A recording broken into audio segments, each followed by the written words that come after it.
Hi everyone, welcome to the section on boosting methods in machine learning. Now the boosting classifiers are also ensemble classifiers like the random forest classifier. So let's see what we are going to learn in this section of the course. So basically the first boosting classifier which we are going to learn is adaptive boost classifier, or in short ADA boost classifier. Then in order to get the full insight of the ADA boost classifier, we will solve the numerical example on the ADA boost classifier. The second classifier is the gradient boost classifier or the grad boost classifier. And we will also solve the numerical example on that classifier as well, so that we can understand this classifier in detail. The third classifier is the extreme gradient boost classifier, which is the modified form of the gradient boost classifier. And in short, we can call it XG boost classifier. And then we will implement all these classifiers in Python with the help of 5 different projects. So this is again going to be a very interesting section of the course. So I will see you in the section. Hi everyone, welcome to this lecture. So in this lecture, we will learn about the boosting and the adaptive boosting as well. Adaptive boosting is also known as ADA boosting. So in random forest, we make forest from more than one decision trees so that we can incorporate all the features of data and get improved performance. Whereas in boosting, we create multiple weak classifiers and ensemble them into a strong classifier. So basically the difference between the boosting and random forest classifier is, in random forest classifier, we combine more than one decision trees, and that decision trees can go up to any maximum depth and can use any number of hyperparameters. On the other hand, in boosting, we use weak classifiers. If that weak classifier is a decision tree, then that decision tree cannot grow more than a maximum depth of 1. So this is the difference. In boosting, if we use decision tree as a weak classifier, so the maximum depth of that decision tree will be 1, whereas in random forest, decision tree can grow up to any maximum depth. Okay, so boosting is not a machine learning algorithm. It is a meta learning method that can be applied to existing machine learning algorithms and can be best understood by decision tree. So in boosting, we basically combine we can combine any of the existing machine learning algorithm or machine learning classifiers. However, for best understanding, we use decision trees in boosting. And when we use decision tree in a boosting, so that decision tree will be a weak classifier in a boosting, and the maximum depth of that decision tree will be equals to 1. Now come to adaptive boosting, which is also known as ADA boost. So what is ADA boost? So ADA boost, we ensemble weak learners, that is decision stumps in case of decision trees, to make a strong classifier using weighted sum mechanism. A weak learner is the simple form of a model that can perform well individually. In case of decision tree, weak learner is a stump of depth is equals to 1. So we will study ADA boost with the help of a decision tree. And when the maximum depth of a decision tree is equals to 1, it is called as decision stump. Okay, so decision stump is a weak learner that can perform well individually. However, we can combine the different weak learners or different decision stumps in order to perform ADA boosting. So in ADA boosting, we use a weighted sum mechanism. So what is meant by the weighted sum mechanism? So suppose we have 6 classifiers, 6 weak classifiers or 6 weak learners, where we have to combine them in order to perform ADA boosting. In that case, we will associate the weights with each of the weak classifier according to its performance. So we will see in detail what is meant by weighted sum and how we will calculate the weight of each weak learner. So this is the example of a decision stump or a weak learner. So if we use decision tree in adaptive boosting, so that decision tree will be called as a decision stump because its maximum depth will be equals to 1. So this is adaptive boosting formula. So look at this formula. This is the adaptive boosting formula, and this is our final adaptive boost classifier. So this classifier is the weighted sum of all the weak classifier, where alpha I here is the weight. The first definition of this alpha I, it is the weight associated with the weak classifier. So if we have 1 to k number of weak classifier, then in order to perform adaptive boosting, we have to add all these 6 classifier and with their weights. That is, it is the weighted sum. This is the weight associated with the ith classifier. So if we have first classifier, second classifier, third classifier, we will calculate the weight of each classifier, then we will calculate this term, and then finally we will add all the weighted classifier. So how to find the weight and what is the definition of the weight of a classifier? Here is the explanation. So here alpha is the voting power of weak classifier or a weak learner, and it will be calculated from the error rate. So basically we will have a classifier, we will calculate the error rate of the classifier. So error rate depends upon the accuracy. If the accuracy of a classifier is high, its error rate is less.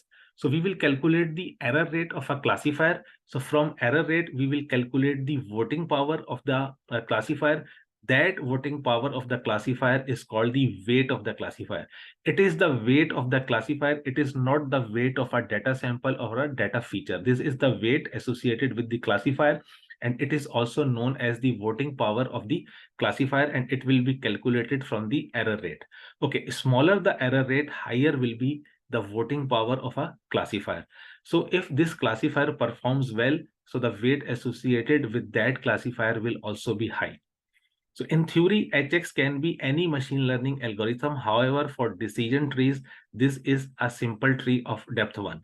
So this HX is a classifier or a weak classifier.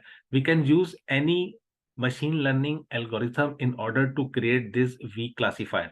However, if we use decision tree as HX, that will be called a decision stem, and the maximum depth of that decision stem or a decision tree will be equals to 1.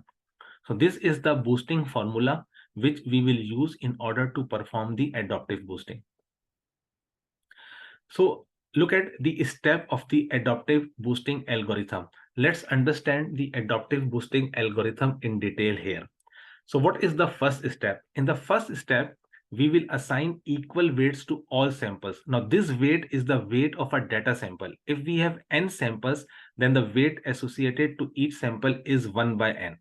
So if we have n data sample in our data set, we will assign equal weight to all the samples. So this is our step 1 of adaptive boosting. So if we have n sample, it means the weight associated to each sample is 1 by n. If we have 5 sample, then the weight of each sample is 1 by 5. So this is the step 1 of adaptive boosting. In step 2, we will calculate the error rate. We know how to calculate the error rate. We have calculated the error rate during random forest classifier, during decision tree as well. So error rate is basically 1 minus accuracy. If the accuracy of a classifier is high, its error rate is low. So we will calculate the error rates of all weak classifiers. Weak classifiers mean that if we have decided that we will use 6 weak classifiers in order to perform adaptive boosting, then we will calculate the error rate of all the 6 weak classifiers. Or if those classifiers are the decision trees, then they are also known as decision stumps. And finally, we pick up the one classifier with the lowest error rate. So this is the equation of finding the error rate. So what is error rate here? Error rate of ith classifier is the sum of the weights of the misclassified sample. So if there is more misclassification performed by a weak classifier, its error rate will be high. If there is less classification, then the error rate will be less. So it's depend upon the weight of the misclassified sample. So what we will do, we will select that classifier from all the classifier which has the lowest error rate. So this is our step 2 of adaptive boosting. So this is our error rate, which is denoted by epsilon. Now, from the error rate, we will calculate the voting power of the classifier. So this is the weight of the classifier or the voting power of the classifier. Again, this is not the weight of the data sample. This is the weight associated with the classifier. Higher the performance of the classifier, higher will be the voting power or the weight of the classifier. Then append the classifier in the ensemble classifier and check if the ensemble classifier is good enough. So after calculating the alpha, which is the voting power of a classifier, we will append the classifier in the adaptive boosting classifier or the ensemble classifier, and then we will check the performance. If the performance is good enough, then we will stop here.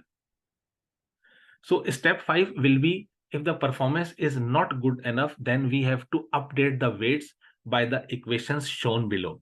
So we have a misclassified samples and we have a classified samples, which are correctly classified samples. So we have to update the weights of both these samples, whether they are correctly classified and wrongly classified, or they are misclassified.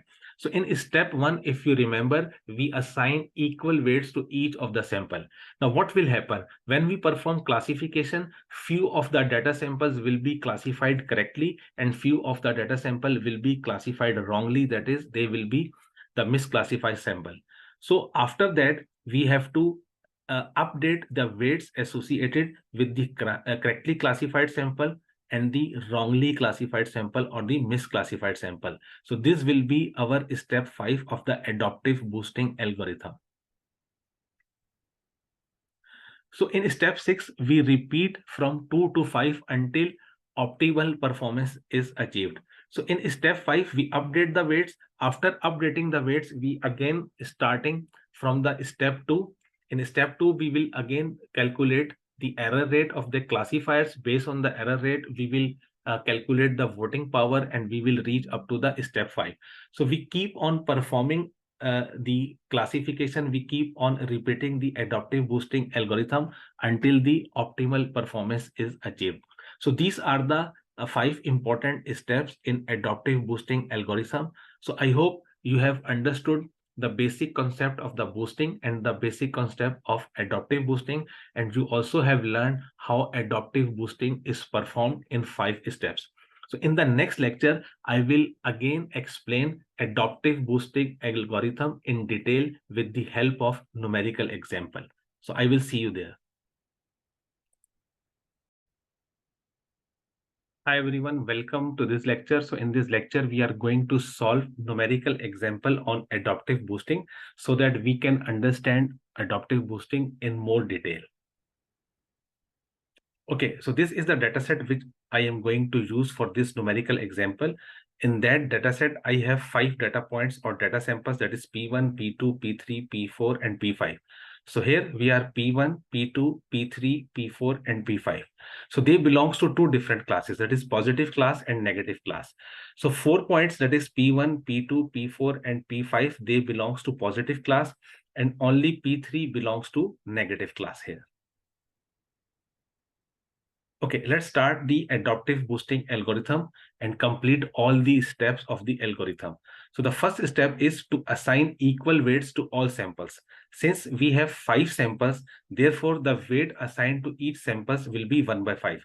We have studied in the previous lecture that if we have n sample, then weight assigned to each of the sample will be 1 by n. So here n is equals to 5. Therefore, the weight assigned to each of the sample will be 1 by 5. Now, this is the step 2. So this is the largest step of the adaptive boosting algorithm. Here, we will test all our weak classifiers and we will pick the one with the lowest error rate. Okay, let's start all the weak classifiers. Let's test all the weak classifier. So the first weak classifier is x1 less than 2. We can see here is x1 equals to 2. So x1 less than 2 is the area which is here, that is less than 2. So this is our classifier x1 less than 2. Now, according to this classifier, any point which is at less than 2 will be classified as a positive, and any point which is greater than 2 will be classified as a negative. So this is the classification of a weak classifier. Let's see how many points it has classified correctly and how many points are misclassified. So according to the decision rule, P2 and P5 are the misclassified sample because their original label is positive, and according to the decision of x1 less than 2, they are now classified as a negative. So these two are the misclassified point. This is the negative point according to the classifier, and the original label of this point is also negative. These 2 points are the positive points according to the classifier, and the original label of these 2 points is also positive. So therefore, in this classifier, or for this classifier x1 less than 2, P2 and P5 are the misclassified sample. So here is the rule. According to this, any sample less than 2 is positive class and greater than 2 is negative class. So P2 and P5 are wrong classified. Since weight of each P2 and P5 is 1 by 5, therefore weight of error is 2 by 5. So this is the weight of error of this classifier. So it has classified 2 samples wrongly, and weight of each sample is 1 by 5. Therefore, if I add 1 by 5 plus 1 by 5, I will get 2 by 5. So the error weight of the first weak classifier is 2 by 5. Now here is our second weak classifier. For second weak classifier, we have selected x1 is less than 4. So that area is x1 less than 4. So the classification rule is same. Any point less than 4 will be a positive class according to this classifier, and any point greater than 4 will be considered as a negative point. So based on this, we have P2, P3, P5. That is P2, P3, P5, they are misclassified samples. So P3 is misclassified. According to original label, the label of P3 is negative, that is -1. But according to this classifier, it is a positive. So this is misclassification of the classifier. These 2 points has original label positive, and according to the classifier, these points are negative points because they are at greater than 4. So these 3 points are the misclassified samples. Since weight of each point is 1 by 5, therefore the error weight for this classifier is 3 by 5. Let's move on to third weak classifier. Now here x1 is less than 6. So all the points are at x1 is less than 6. Since 4 points have label 1, that is positive, and according to this classifier, any point less than 6 is positive. Therefore, only this point will be a misclassified sample because its original label is negative, and according to classifier, this is a positive label because it is present at x1 less than 6. So for this third classifier, only P3 is a misclassified sample. Therefore, the weight is 1 by 5. Now the fourth classifier. So the fourth weak classifier is x1 greater than 2. So this is the area where we have at greater than 2. So this is our decision boundary. So the decision rule is any point greater than 2 is positive. So these 2 points are already positive in the original label. So therefore, these P2 and P5, they are correctly classified. This point is negative, but according to the classifier, this is positive. So P3 is a wrongly classified point. P1 and P4 are also misclassified or wrongly classified points because their original label is positive, and according to classifier, they are at less than 2, therefore they are negative. So we have P1, P3, and P4 as a misclassified sample for this fourth classifier, which is x1 greater than 2. Therefore, the weight of our error is 3 by 5. Let's move on to fifth classifier, which is x1 greater than 4. So this is decision boundary. Any point to the right of this decision boundary will be considered as positive. So these 2 points are already positive according to their original label. So they are correctly classified. So this point is also correctly classified here because the original label of this point is negative, and according to classifier, since it is at less than 4, it is not at greater than 4. So this is also a negative point according to the classifier. So this is also classified correctly. Now these 2 points are misclassified points because their original label is positive, and according to the classifier, they are of negative label. So they are misclassified samples. So the total weight of misclassification or the weight of error for this x1 greater than 4 is 2 by 5. Now move on to our sixth classifier. So for sixth classifier, we have x1 greater than 6. So there is no point which is at x greater than 6, and any point less than 6 will be the negative. So all these points are classified as a negative point by this classifier. Since only one point is originally negative, Therefore, this is the only point which is classified correctly. All the other points P1, P2, P4, and P5, they are wrongly classified point. Therefore, it has the highest error rate, that is 4 by 5. That is the weight of the error. Now, this is the situation after selecting 6 weak classifier. We can see that X1 less than 6 has low error weight. So we will pick this classifier. Now it's time to calculate the voting power of this classifier based on this error rate. So here is the voting power of the classifier. This classifier is X1 less than 6. Its error rate is 1 by 5. So we just need error rate in order to compute the voting power. So if we put 1 by 5 here, 1 by 5 here, and if we solve them, 1 minus 1 by 5 is 4 by 5, and it is 1 by 5. This 5 will cancel out with this 5. We will left with log of 4. If we take the natural log of 4 and multiply it by 0.5 or half, we will get 0.7. So this 0.7 is the voting power of the classifier which is selected at the end of step 2, or it is called the weight of the classifier. This is not the weight of the sample. This is the weight of the classifier, because we know that adaptive boosting classifier is the weighted sum of all the weak classifier. So the first weak classifier which we selected at the end of step 2 has a weight 0.7. Now in step 4, we will append the classifier to the ensemble classifier. So this is our ensemble classifier, and this is the first weak learner of this ensemble classifier, alpha 1 h1x. Alpha 1 is the voting power or weight of the classifier. We have calculated in step 3, it is 0.7, and this is our classifier which is selected at the end of the step 2 of the algorithm. Now in step 5, we need to update the weights.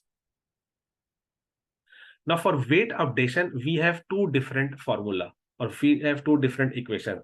For correctly classified samples, we have different equation in order to update the weights. And for wrongly classified or for misclassified samples, we have different equation for the weight updation. Let's update the weight of correctly classified first. For correctly classified, this is the equation which we saw in the previous lecture. That is W old value of the weight, then divided by 2, 1 minus the error rate. So the old value of the weight of each sample is 1 by 5. The error rate of the weak classifier which we selected in step 2 is also 1 by 5. So if we solve all these value, we will get the value of 1 by 8. So this is the update weight of the correctly classified samples. Now it's time for misclassified sample. The old weight is same because we started this numerical by assigning equal weight. This is 2 epsilon. This is the error rate. So this is the equation in order to update the weight of the misclassified sample. So if we solve all this 5 will be cancelled out by this. And if we solve this, we will left with 1 by 2. So the weight updation is completed. Now it's time to update our table of the dataset. So this is our data set. These are the updated weights. If you remember, when we started this numerical, the weight of each sample was 1 by 5. Now we can see here the weight of P3 is high. It becomes 1 by 2 from 1 by 5. So its value is increases because it is a misclassified sample. If we see all the other samples were correctly classified, therefore their weights are reduced from 1 by 5 to 1 by 8. Now let's start the iteration 2. We will start iteration 2 with this value. So our second iteration will start with this condition. Now these are our weights. Now our weights are no more equally assigned. That is, their values are no more 1 by 5 for each sample, but we will start our iteration 2 with these weights. So this is my second iteration, and this is the same table which we saw in the previous slide. So we will start our second iteration with this weight. So this is basically the step 1 of the second iteration, because in step 1 of adaptive boosting algorithm, we assign the weight. So here we have updated the weight. So this is the step 1. Now it's time to perform the step 2 of the algorithm. We know that in step 2, we will use 6 classifiers. And after using all the 6 classifiers, in the same way, which we did in step 2 of the iteration 1, we will select the weak classifier, which has the low error rate. So after performing all the classification, this is the step 2. We have these 6 classifiers. We can see that the first classifier, in this case, x1 less than 2, has error 1/4. Because it has two misclassified sample P2 and P5, the weight or the updated weight of P2 is 1/8. The updated weight of P5 is also 1/8. So if I add 1/8 and 1/8, I will get 2/8. So 2/8 on simplification will give me the value of 1/4. Similarly, for x1 greater than 4, the error is also 1/4, but we will select the first weak classifier. So here the selected classifier is x1 less than 2, and its error rate is 1/4. Now it's time to calculate its voting power or its weight. So this is the voting power of the classifier. This is our step 3 of second iteration. The error rate is 1/4. Here the error rate is 1/4. If we put error rate 1/4 and solve this equation, we will get alpha is equals to 0.55, which is the voting power of the classifier or the weight associated with the classifier. Now it's time for step 4 of second iteration. So in step 4, we will append this second classifier with the first classifier in order to increase the number of weak classifiers in adaptive boosting algorithm. So this is our adaptive boosting classifier. Now it has two weak classifiers. This is the weight of the first classifier, and this classifier is obtained at the end of the first iteration. And this classifier is now obtained. Its weight is 0.55 and classifier is x1 less than 2. Now it's time to update the weight. So this is the step 5. First, we have to update correctly classified sample. So correctly classified samples are P1, P3, and P4.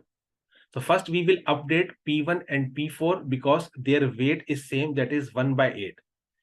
Later on, we will update P3 because its weight is 1/3. That is when we start iteration 2, the updated value of the weight of P3 was 1/3. So these two have same old weights. Let's update P1 and P4 first. So their old weight is 1/8. Error rate is 1/4 in this iteration. That is in step 3 of this iteration, we use 1/4 in order to calculate the voting power. If we solve all of these, we will get the update weight of 1/12 for P1 and P4. Now update P3, which is also a correctly classified sample. So we will use the same equation, but the old weight of P3 is 1/2 here. So it is 1/2, 1/2. And if we solve this, this is the error rate. If we solve all these values, this is very simple mathematics. We can see that the update value is now 1/3. Now, misclassified sample in our second iteration. So misclassified samples are P2 and P4.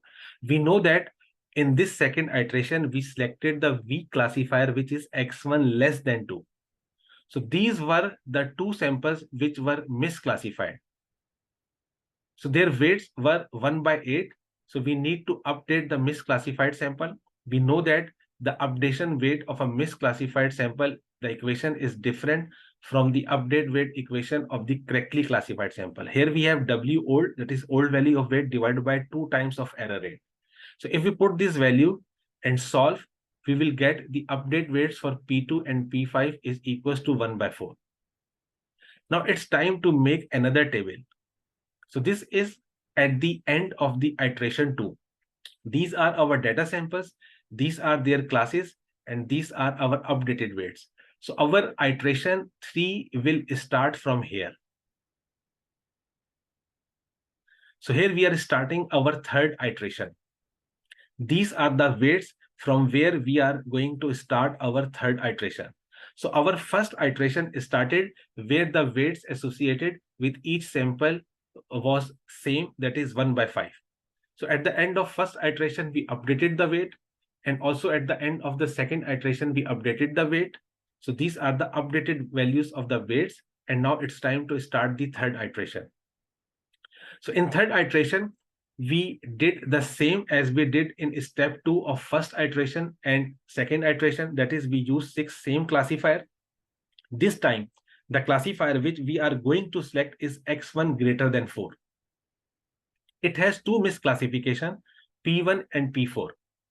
Since the weight of P1 is 1 by 12 now, and weight of P4 is also 1 by 12, if I add 1 by 12 and 1 by 12, I will get 2 by 12.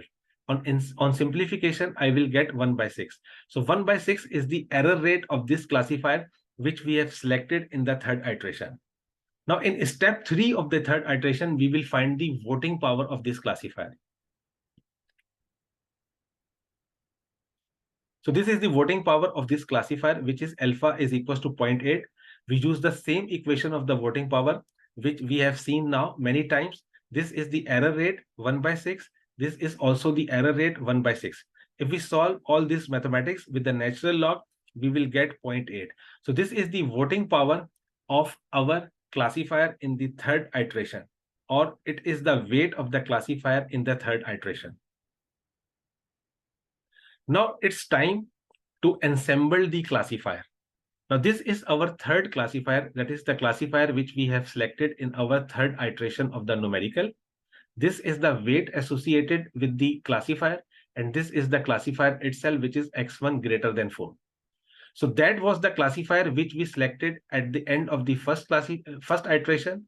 This classifier was selected at the end of the second iteration. This classifier was selected at the end of the third iteration. So this is our adaptive boosting classifier.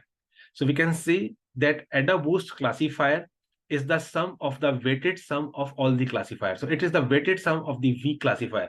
This is the first weak classifier with its weight. This is the second weak classifier with its weight. And this is the third weak classifier with its weights.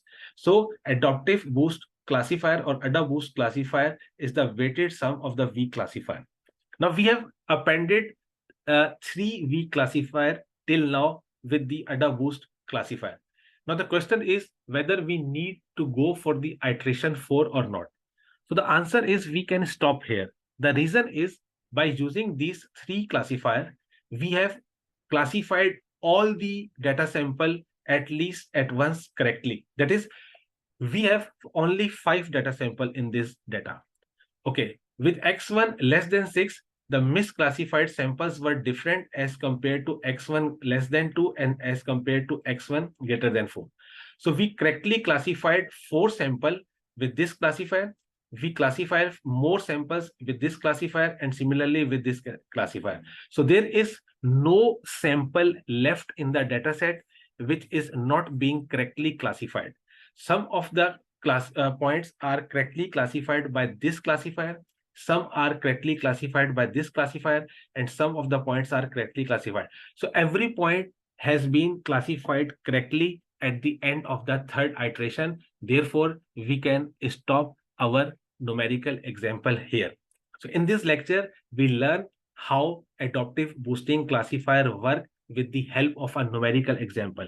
We selected very simple data set, that is which has only 5 samples, and we use 3 iterations in these numerical examples. And at the end of all these 3 iterations, this is our adaptive boost or AdaBoost classifier, which is the weighted sum of 3 weak learner in this numerical example. So I hope you understood this lecture very well. This example was very simple. It was self-explanatory. So I hope you have understood. Thanks for listening, and I will see you in the next lecture. Hi everyone, welcome to this lecture. So in this lecture, we are going to solve our project 1 on adaptive boosting classifier or AdaBoost classifier. So here I am in my course material folder. I have 3 major folders of the course, that is introduction, supervised machine learning, and unsupervised machine learning. So click on the supervised machine learning. So inside supervised machine learning, here I have a folder about boosting methods in machine learning. Click on this. Here is my project 1. If I click on this file, it will be open in Google Colab. So click on this file so that we can open it in our Google Colab environment. So here I am at my project 1 AdaBoosting. Okay, so for this project, I am going to use a breast cancer dataset, which I will load from sklearn.datasets.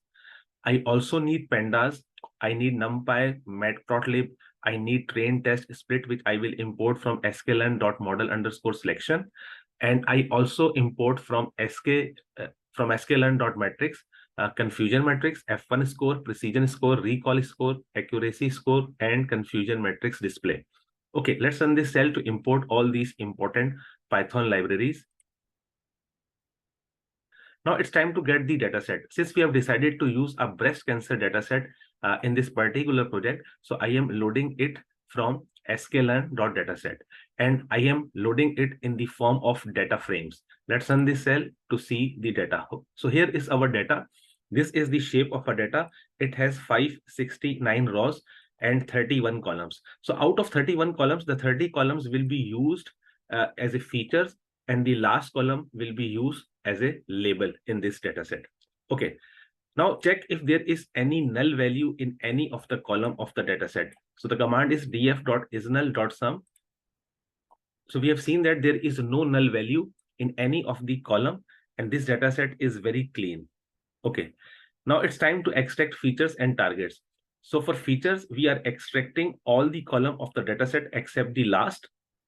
And for label, we are extracting only the last column of the dataset. Let's run this cell. Let's see the features. So the size of feature is 569 rows by 30 columns. Now we have 30 columns instead of 31, because in our feature matrix, we did not learn, or we did not need a last column, which is about the labels. Okay, so our size is now 569 rows by 30 columns. Let's see how many unique labels are present in our labels. So if I click on this, I have two unique values, that is 0 and 1. So in labels, we have two values, whether the patient has a cancer or patient doesn't has a cancer. Now it's time to perform train test split. For train test split, I am using a function train _ test _ split. I am passing feature, labels, test size here is 0.2 and random state is 42. If I run this cell, I will get 4 output values. That is the training component, the testing component, training labels, and the testing label. Here I am using 20% of the data as a testing, and remaining 80% data will be used as a training. Let's run this cell to perform train test split. Now, after splitting, it's time to instantiate AdaBoost model and fit it to the data. So the first step is that I am importing AdaBoost classifier from sklearn.ensemble. Since we are going to learn about this classifier for the first time, it is important to see the document of AdaBoost classifier by passing this classifier in a help function. So in this cell, we are going to perform two steps. That is, first we will import AdaBoost classifier, and after importing, we are calling the help function on the classifier in order to see the document. Okay, let's run this cell. And now we can see that this is the document. And if we scroll up to the top of the document, we can see the function AdaBoost classifier here. So we know that AdaBoost classifier consists of many weak learners. So that weak learners are known as estimators in an AdaBoost classifier. So this is the most important input parameter which can be given to the AdaBoost classifier. That is how many weak learners or decision tree stumps. When we use a decision tree as a weak learning, that is called a decision stumps, because the maximum depth of that stump is 1, which we have studied in the previous lectures of this section. So if I do not pass anything to AdaBoost classifier, so by default, the number of weak learners, which are called n estimator in this document, are 50. Okay, so this is the most important input parameter for the AdaBoost. Let's see how to proceed further. So this is a long document. Okay, so we can move from here. Okay, now at the start, we are passing a weak learner or number of estimator is equals to 1 only. And then we will see the performance. And if the performance will not be good, then we will change the number of estimator in the AdaBoost classifier. So the reason of using n is equals to 1 or number of estimator is equals to 1 means that first we want to check which feature of the data set is the most important feature. And we will see the performance with number of estimator is equals to 1 as well. Okay, let's run this cell to instantiate AdaBoost classifier. I am calling it as a model. And in the first attempt, I am going to use number of estimator or a number of weak learner is equals to 1. Now train the model on the training component of the data. Let's run this cell. Now get the predictions from the trained model by passing the testing component of the data. Now it's time to check the accuracy by comparing the model predictions with the actual test labels. Now see the confusion matrix. This is very standard stuff. we have seen so many times this code now. So if I run these cells, I get the confusion matrix. So my accuracy is 89.47%, which is not very high accuracy when used on this data set or when we use AdaBoost classifier. So there is a margin of improvement in that accuracy. So this accuracy might be low because we are using only one weak learner in our AdaBoost classifier. So if you see here, our number of estimator is 1. That might be the reason that we have a very low accuracy. Okay, let's get the important feature. So our model is, our AdaBoost model is called model here. So we can call it feature underscore importance. But before that, we can also see the precision, recall, and F1 score. So here I am using the accuracy score function, the precision score function, recall score, and F1 score. And if I run this cell, and this cell will calculate all these 4 metrics and then transform them into pd.data frame so that I can visualize them in a single table. So here are the values which are very close to each other. 0.89, 0.88, 0.89, and 0.88 because the data set is clean. So those values are very close to each other. And we have to improve these values because we have used only one estimator till now in our AdaBoost classifier. Now it's time to get the important feature. So the command is model.feature underscore importances underscore. Let's run this cell. So we can see that this feature is important. We get 30 values here. And this feature is important. It gets a maximum value of 1. Let's see where this feature is present. First, find the index of that feature. So model.feature underscore importances dot argument max, which will give us the index of the maximum value of this function. Let's run this cell. So the index is 7. So what feature is present at the 7th index of our feature matrix? Let's find its x dot columns and pass the index 7. So we can see that this is mean concave point. Let's see all the features of our data set. So if we see all the features of data set, we get 1 here. And it is mean concave point. If you remember, when we plot decision tree at that time, this was also the most important feature of this data set. So in this way, by passing number of estimator is equals to 1 in our AdaBoost classifier, we have found the value of, or we have found the most important feature of the data set. But our accuracy is very less in that case. So what we need to do is to find the optimal number of estimators or weak learner that can be used in AdaBoost classifier. So for this, what I am going to do, I am going to use the error plot. I will plot the error plot and I will find the number of estimators whose error rate is minimum or very low, and I will select that number of estimator. Now for this is the same stuff which we have also seen in our random forest classifier, how to select the best number of estimators. So first we have created the empty list of error rates. Here I am running my for loop for 30 times. That is, I am providing 30 estimator to AdaBoost classifier, and it will select that estimator which has the lower error rate. Here I am instantiating AdaBoost. Here I am fitting my model to the training component. Here I am getting the predictions and then accuracy. I am subtracting accuracy from 1 in order to get error, and then I am appending that error to my error rates. So this is very standard stuff. We have done this in the previous section as well. Let's run this cell. So the error values, that is error rate of 30 values has been calculated. Now it's time to get the plot. So this is the plot of the error rate for this particular data set.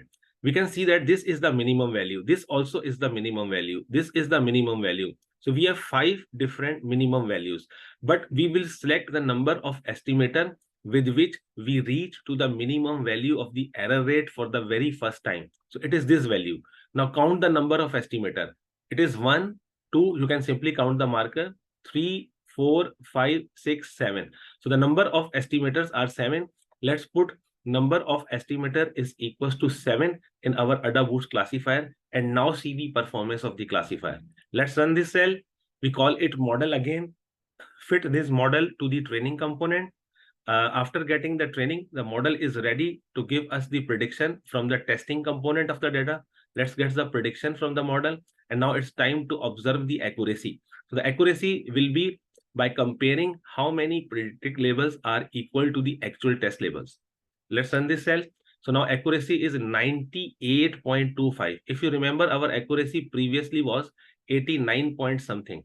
When we use only one decision tree, our accuracy was 89.47. And by carefully or optimally selected the number of weak learner or estimator for the AdaBoost classifier, we have reached up to 98. It means we have increased our accuracy up to 9%, which is a very good achievement. Now let's see the confusion matrix. So this is our confusion matrix. And we can see that now the misclassification is very small.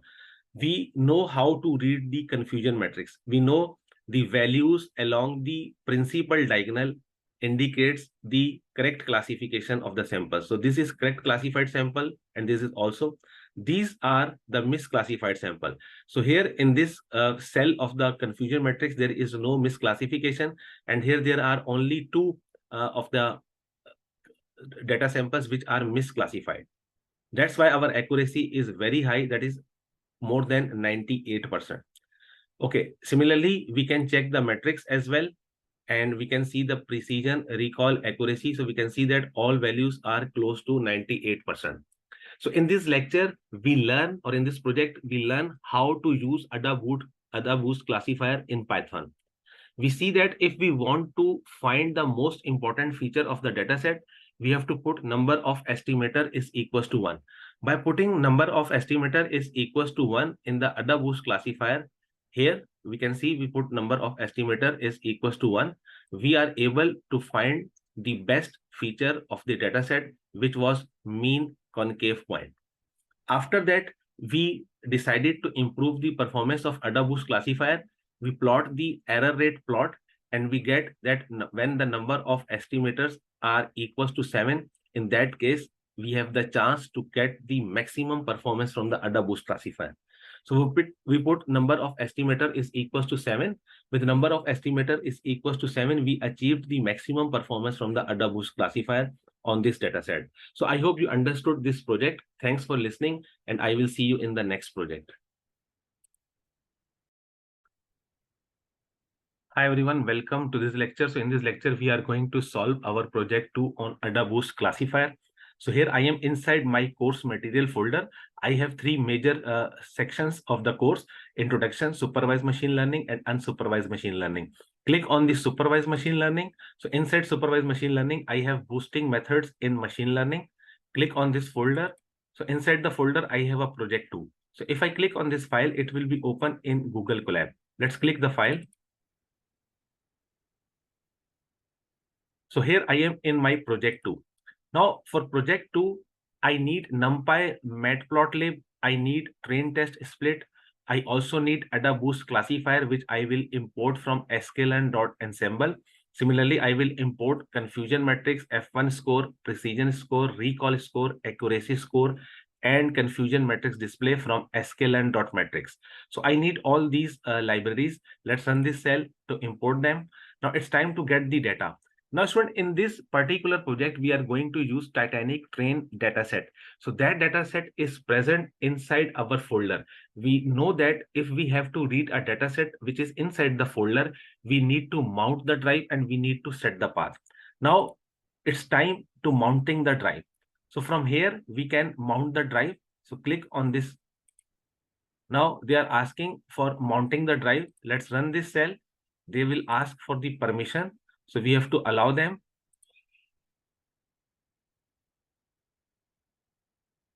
When we allow them, now we can see that the drive is being mounted. When it finishes, then we will set the path. So mounted at content drive, we can see that the drive has been mounted. Let's refresh from here. Here is our drive. Inside the drive, I have a my drive folder. Inside my drive, I have here the course material folder. So click on this folder. I have supervised machine learning. Inside supervised machine learning, I have boosting methods. If I click on this, inside the boosting method, I have Titanic train dataset. So this is present in the folder called boosting methods. Okay, so I have to copy the path from here. There are three vertical dots here. Click on them, copy the path, and then you have to paste the path here. So we have to add one more code cell, then assign current directory. Then here we have to paste our path which we have copied. Let's run this cell to set the path. And now it's time to import the data. The data is Titanic train and it is in CSV file. So we use pandas.read_CSV function. So we have successfully seen this, have read this Titanic train dataset. The shape of the dataset is 891 by 12. So it has 12 column and it has 891 samples. Let's see the head of the dataset. So we can see that it has a passenger ID, survived column will be used as a label in the dataset. So this survived column has two values, 0 and 1.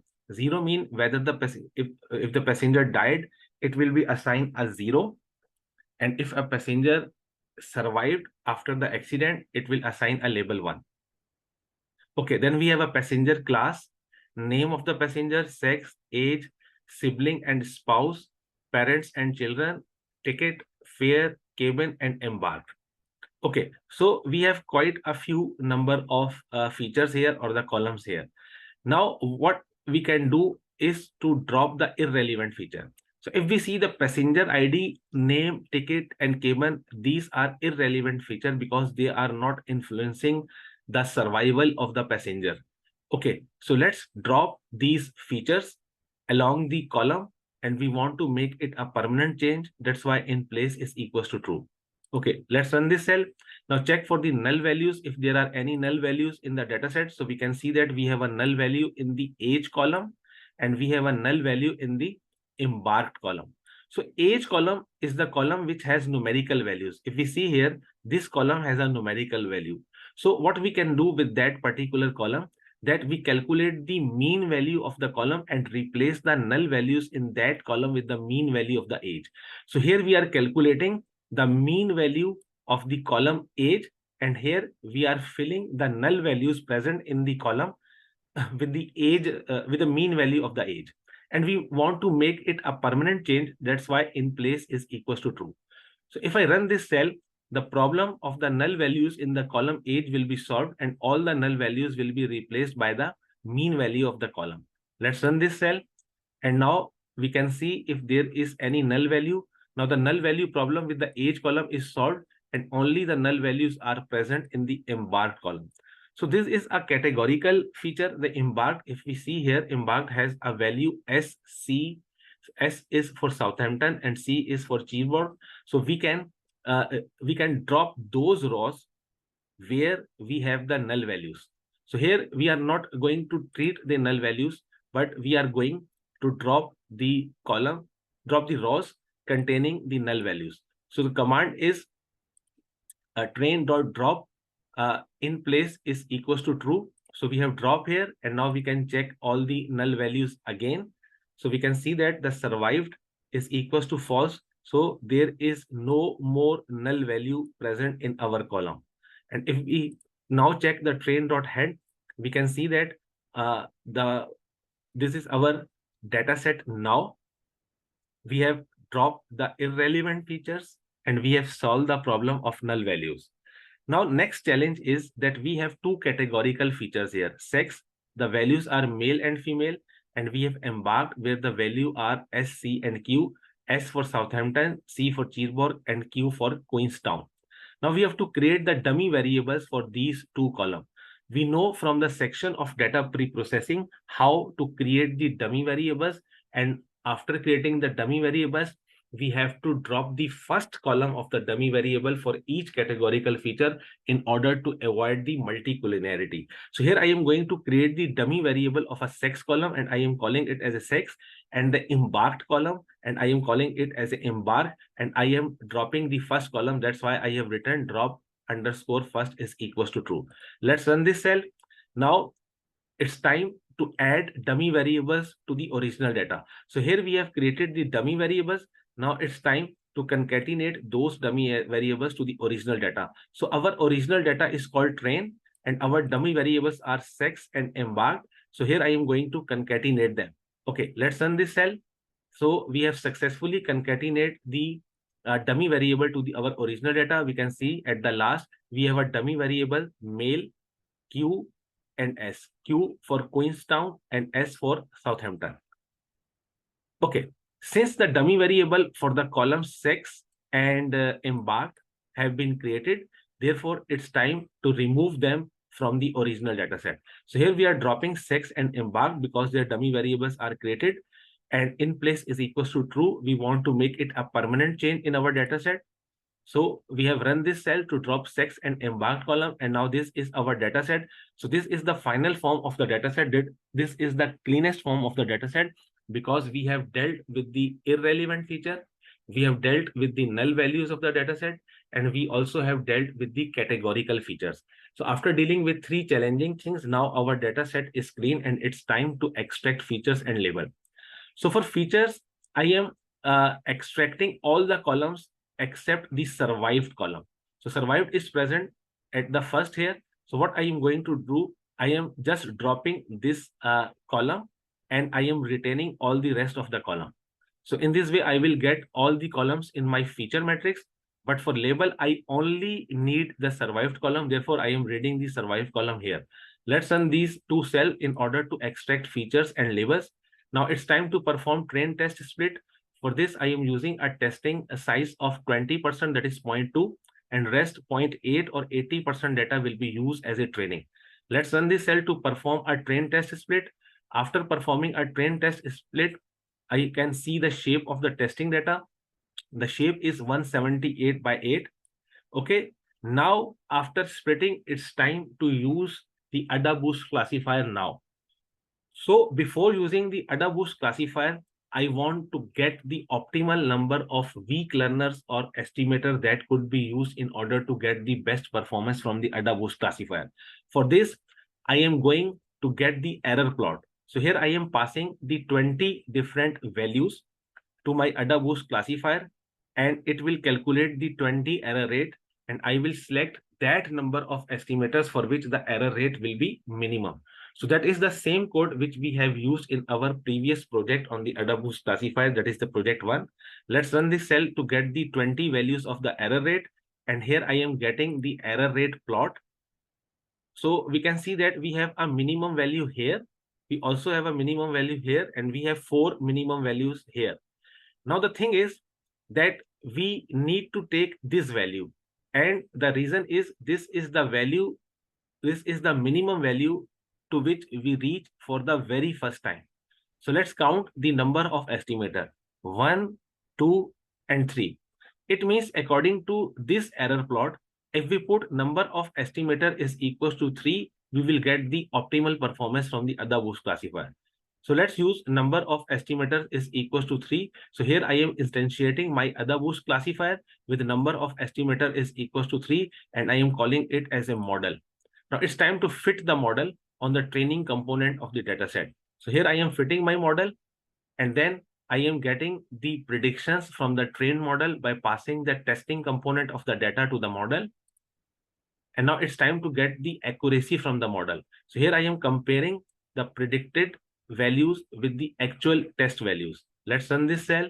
So we can see that our accuracy is 80.9, which is close to 81%, which is a good accuracy on this challenging data set. Now it's time to plot the confusion matrix. So we can see that we have a high number of misclassification here. That's why our accuracy is close to 81%. But this is a very high classified samples also. This is a high misclassification, and this is also a misclassification. Okay, so the classification values are those which are along the diagonal, that is 89 and 55. These are the sample values which are classified correctly by our model. And these two values are the values for the data samples which are wrongly classified by our model. That's why our accuracy is close to 81%. Okay, after that, we can calculate the accuracy score, we can calculate the precision score, recall score, and F1 score. We have already imported these functions from sklearn.matrix. So if I run this cell, I will not only be able to calculate these values, but also transform them into pd.data frame. Let's run this cell and let's observe these values. So we have values close to each other, that is 80.8 here. Here we are close to 80%.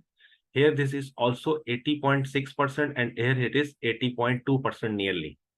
So in this project, we again learn how to implement AdaBoost classifier using Python, but on a different and more challenging dataset. We see that the error rate plot is a very good criteria in order to find the number of estimators or a weak learner for a AdaBoost classifier. So I hope you understood this project. Thanks for listening, and I will see you in the next lecture. Hi everyone, welcome to this lecture. So in this lecture, we are going to learn about the gradient boosting. Now, gradient boosting is second kind of boosting which we are going to learn in this section of the course. So what happens in gradient boosting and how it is different from the ADA boosting?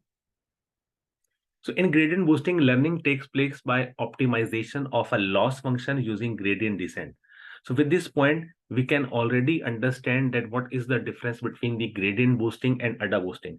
We know that in ADA boosting, the learning takes place by updation of the weights. But here in gradient boosting, the learning takes place by the optimization of the loss function using gradient descent. Loss functions such as MSE or RMSE could be selected for the optimization. Since in gradient boosting, learning takes place by the optimization of the loss function, therefore we can use mean square error or root mean square error as a loss function that could be optimized. The third point is that we use two types of base estimators, an average model and second is a decision tree with the full depth. We know that in ADA boosting, we have only one kind of an estimator. Whether we use 10 estimator or 50 estimator, they are only of one kind, that is the decision tree with maximum depth is equals to 1. But here we have two types of base estimator, the average model and second is a decision tree with the full depth. So this is another difference between the gradient boosting and ADA boosting. So here is the comparison between the ADA boosting and the grad boosting. In ADA boosting, learning takes place by updating the weights, whereas in gradient boosting, learning takes place by the optimization of the loss function. The estimators are called stumps. In case of ADA boosting, these estimators are stumps, and if they are decision trees, they will have the maximum depth equals to 1. On the other hand, the two estimators are used in gradient boosting. First is the average estimator and second is the decision tree of full depth. So here, if decision tree will be used as an estimator, its depth will be 1. On the other hand, if here decision tree will be used as a second estimator, it will be a tree of full depth. That is, we will allow the tree to grow as much as it can. So these are the two basic difference between the ADA boosting and the gradient boosting. So in this lecture, we learn about the fundamental definition and fundamental concept of the gradient boosting. I hope you understood this lecture. In next lecture, we are going to learn gradient boosting algorithm in detail with the help of a numerical example. So I will see you there. Hi everyone, welcome to this lecture. So in this lecture, we are going to learn gradient boosting algorithm in detail with the help of the numerical example. So this is the dataset which we are going to use for our numerical example on gradient boosting. So this is a housing price dataset which has only one feature, that is the area of house in meter square, and this is the price of the house. So this is the target value of the dataset or the actual labels of the dataset. So it has one feature and then it has labels. So what is the step 1 of the gradient boosting? So in the gradient boosting, the step 1 is to create the first estimator or a base model called the average model and calculate the residuals from the actual value and the average predicted values, that is the values predicted by the average model. So we know that in the gradient boosting, we have two kind of estimator. The first estimator is the average model. So average model will predict the average value about the data, and that value will be called the value predicted by the average model. So here is our data set. These are the feature of the data set, that is the area of the house. These are the actual value or the actual labels, that is the house price. And these are the average value predicted by the average model. Now, this is the first step, that is we have to get the average value from the average model. So these are the average predicted value. If we take the average of all these 5 value, we will get the 100. So these are the average predicted value by the average model. Now next step is to calculate the residual. If we see here, the next step or the final step of the step 1 is calculation of the residual. So residual is the difference between the actual value and the value predicted by the average model. So here is the calculation of the residual. Residual is the difference between the actual value and the average value. So that is our actual value, and these are our average values predicted by the first estimator, that is the average model. So if we subtract 60 from 100, we will get minus 40. Similarly, we get minus 20 here. Here residual is 0. Here it is plus 20, and here it is plus 40. So in step 1, what happens in step 1? Step 1, we have suppose the first estimator, which is the base estimator, and it is called the average model. The average model predicted the value about the house price, and then we calculate the residual by subtracting the actual value from the average value. Now, step 2 is to create the second estimator. The second estimator in the gradient boosting will be known as residual model, or RM. The RM will take the residuals as a target and predict new values for the residuals called predicted values of the residual. So what happens? These are the residuals which are calculated at the end of the step 1. Now the second model which we will created in step 2 of the gradient boosting is called the residual model.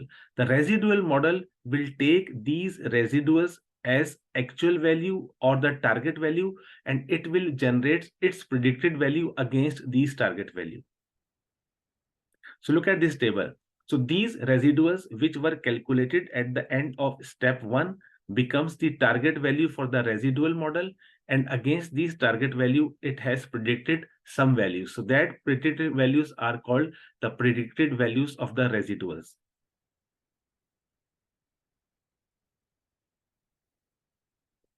Now in step 3, what we will do, from the average values predicted by the model and the predicted values of the residuals, we will calculate the new predicted target values. So basically now we have two calculations. We have already selected two base estimator. There was a one value, average value, which is predicted by the average model, and there are the values predicted by the residual models. So we will use both these values and we will calculate the new predicted target values. So look at this equation. This equation will help us to calculate the new predicted target values from the predicted value by average model and the predicted values of a residual model. Okay, now how to use this? So if we see the predicted value of average model, all the 5 values are equals to 100. If we see step 1, all the 5 values predicted by average model is equals to 100. So here we put 100. So the first value is 100. Then we have this eta. This symbol is called eta. This is the learning rate. We have already seen this eta in the gradient descent where we updated the weight. So we have learned about the learning rate. Sometimes it can be denoted by lambda, alpha, or eta. So here the learning rate is denoted by eta, and we are using a value of 0.1 for this learning rate. So we have learned about the learning rate in our section of regression analysis, where we learn how to perform the regression analysis with the help of gradient descent. So in that lecture, we learn about the learning rate. So here we are using a learning rate equals to 0.1. So the predicted value of a residual by first residual model, the first predicted value is minus 36. If we go back to step 2, this is the first predicted value of the residual model. So if we add all of them, that is the predicted value by average model plus learning rate, multiply the predicted value of the residual, we will get 100 minus 3.6, it will be 96.4. Now we repeat the same procedure for all 5 values, because in our data set we have 5 symbols or 5 samples. Now second value will be 100, because the average value for all these data samples are 100. The second residual value is minus 16. The learning rate is same. So if we solve this, we will get 98.4. Similarly, for third value, we have the average value equals to 100. The residual for the third value is 0. Therefore, if we add 100 plus 0, we will get 100. Similarly, for fourth value, we will get 102.4. And for fifth value, we will get 104.4. So here we have 102.4 and here we have 104.4. So these are the 5 values which are called new predicted values. So new predicted values are calculated from the values which were calculated in step 1 and step 2. In step 1, we calculate the predicted value from the average model. And in step 2, we get the predicted values from the residual model. So we used both these values along with the learning rate in order to get the new predicted values. So these are the new predicted values at the end of step 3. These are the actual value, these are the average value predicted by the model, and these are now our new predicted values at the end of step 3. Now, step 3, after step 3, we have a step 4. In step 4, we are going to calculate residuals again. Now, this time the residual will be the difference of actual value minus new predicted target values. So these are the actual value which are already present at the start of the gradient boosting algorithm or at the start of this numerical. So these are our actual value. And these are the values which we obtain at the end of step 3, that is the new predicted target value. So if we subtract them, we will get these residual. If we subtract 60 from 96.4, we will get minus 36.4.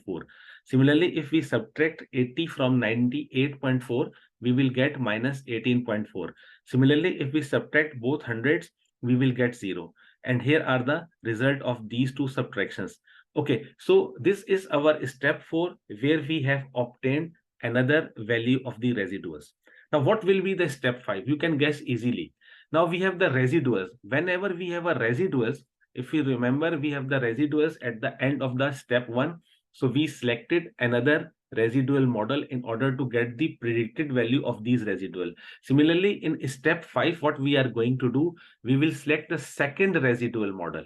Now, second residual model will take these residual as its target value and it will generate new predicted value against these residuals. So now train the second residual model. So this is our step 5 on the residuals calculated in step 4 and get the predicted value of these residuals calculated in step 4. So these are the residuals value which have been calculated at the end of the step 4. So what step 5 will do, in step 5, we will again assume or create a second residual model. That second residual model will treat these residuals model as its target value and it will generate new predicted value. Then after this, we will keep on repeating step 3 where we get the new predicted value, then step 4 and step 5. So we keep on repeating all the steps until all the residuals become 0 or within some threshold value. So here is the explanation. Now we will repeat from step 2 to step 4 until all residuals becomes 0 or inside some threshold value. So this equation will be used for n time. N time means if we have 5 samples in our data set, then we will use this equation to calculate the 5 values, or in general, if we have n sample, we will use this equation n time. So in this way, the gradient boosting algorithm is completed. So it has major 4 steps basically. In step 1, we create the average model and get the predictions about the actual value or actual label of the data set. Then we calculate the residuals. In step 2, we create the residual model and that residual model takes the residual of step 2 as target value and it's generate its own value. After that, in step 3, we calculate the new predicted values using these equations. Okay, when these predicted values are obtained at the end of the step 3, then we calculate again residual. After calculating the residual for the second time, then we create the residual model which takes the residual as a target and creates new predicted value. So we keep on repeating all these steps of the gradient boosting until the residuals become 0 or close to 0. So I hope you understood this numerical example. Thanks for listening, and I will see you in the next lecture. Hi everyone, welcome to this lecture. So in this lecture, we are going to solve our project on gradient boosting. So overall, this will be our third project in this section, that is the boosting methods in machine learning. So here I am in my course material folder. These are three major sections of the course: introduction, supervised machine learning, and unsupervised machine learning. So click on supervised machine learning.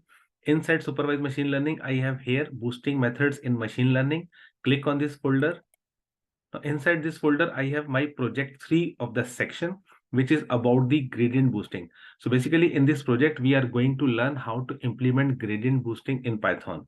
So click on this file so that we can open it in our Google Colab environment.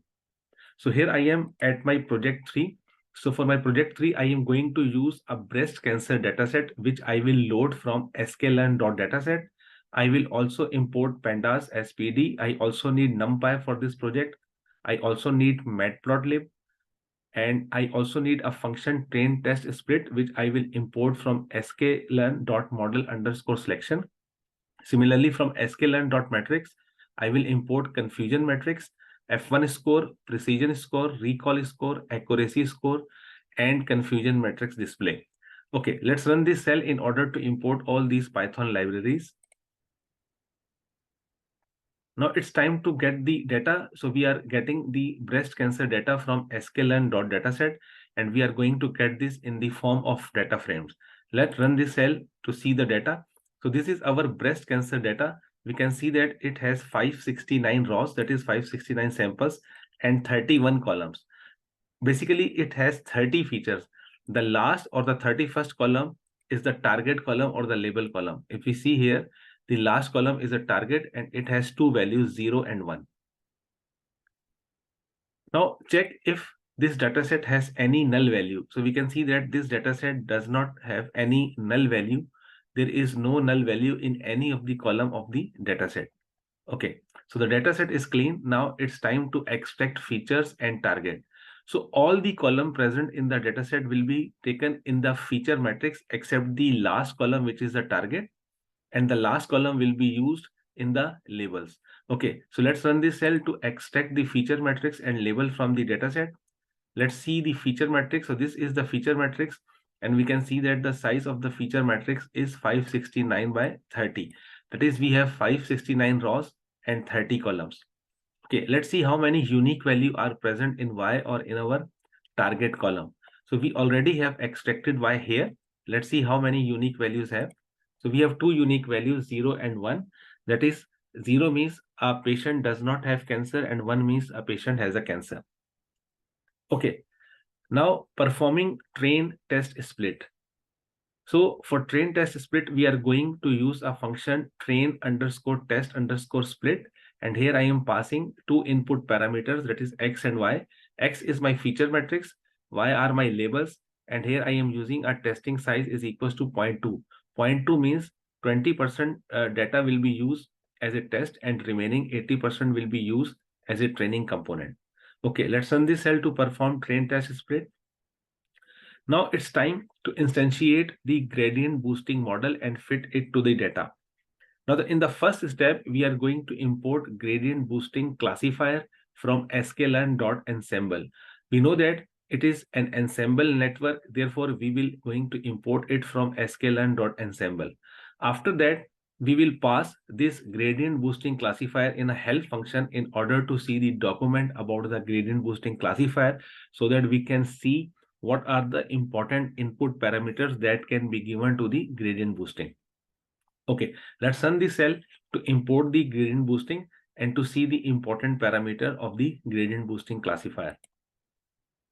Now here we have seen that the document related to the gradient boosting has been opened. Now we have to scroll all the up so that we can see the gradient boosting classifier function. Okay, this is our gradient boosting classifier. So the important parameters are learning rate. If you remember in the previous lecture where we solved the numerical example on the gradient boosting, we know that the learning rate is an important parameter or important factor on which the performance of gradient boosting classifier depends. The second is the number of estimators. Now here by default, the number of estimator is equals to 100. Now we know that in gradient boosting, there are two kind of estimators, the average estimators or residual estimators. Now the residual model or residual estimators usually consist of decision trees which can grow up to the maximum depth. So there is no maximum depth limit of the trees in case of the gradient boosting classifier. On the other hand, we know that in AdaBoost classifier, when we use decision trees as an estimator, in that case, the maximum depth is equals to 1. Now, let's see what maximum depth here is given.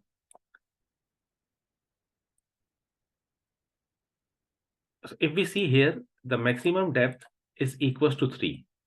So by default, the maximum depth is equals to 3. So these are the three important parameters which can be given to the gradient boosting classifier. So the parameters are maximum depth, the number of estimators, and learning rate is equals to 0.1. So we are going to use a grid search cross validation, and we will give all the possible combinations of these input parameters to the gradient boosting classifier so that the gradient boosting classifier will select the best parameters. Okay, now we are applying a grid search method. In order to applying grid search, we are importing grid search cross validation from sklearn.model selection. In that case, this is our parameter grid. We are passing number of estimators is equals to 1, 2, 3, 4, 5 up to 100. Like this 10, 15, 20, 50, and 100. Maximum depth we are providing 2, 3, 4, 5, 6, 7. And learning rate by default is 0.1. So we are providing 0.01, 0.1, and 0.5. Okay, so let's import grid search cross validation. Let's create the parameters grid. And here we are instantiating gradient boosting classifier, and we are calling it as a model. Here in the grid search cross validation function, we are passing the model, parameter grid, and cross validation is equals to 5.